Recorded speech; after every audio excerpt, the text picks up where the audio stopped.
God says in the Quran to take one life is what makes an innocent life? The only time a Muslim can defend themselves is in defense.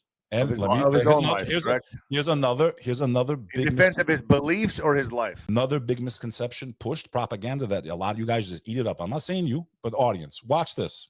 They always quote these verses in the Quran all over the news. And strike them wherever you find them and chop their necks. And they show that verse everywhere, right? But they don't give you the context. Let's see a simple Google search. Most of you have never even read the book or ever asked a Muslim. Most of you have consumed your hatred and your bias by the same people you claim that you're against, that you know that they play with you. Hold on, I want you to just answer this question, man. It's simple. So a Muslim believes they can take a life in defense of what? Of just only their own life or their belief system? No, we are not allowed to oppress. We're not allowed to oppress or be oppressed. If we want to get into the history game of corrupt rulers, brother, Christianity doesn't stand either. There's many things that were done. No, 100%. You understand that, right? But a defense of what? If you're allowed to take a life in defense. Let me prove of it to you. A defense of your life or your belief system. Let me prove it to you. Well, I'm asking you a simple question. It's right here. I started me just talking out of my ass because people don't want to look and do the homework. I just beg people to go search themselves. Are the passages in the Quran about war to inspire offense against non-believers or defense?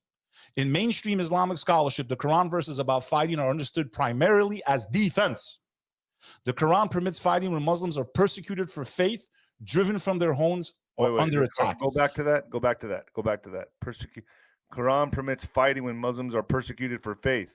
So what that's pretty vague right there. Persecuted for faith. Yeah, it's like if I'm going to come and kill you just because you're a Muslim, I'm going to come blow you up and kill you. If you're being attacked, brother. You got to understand, when the Prophet Muhammad came, there's different ways they interpret that, man. Listen, if you want to get into that game, I'm telling you what the majority believe. I'm telling you how it is interpreted. You have radicals everywhere. And when you're invading countries, in my opinion, most of the time unjustly, you're going to create your own radicals.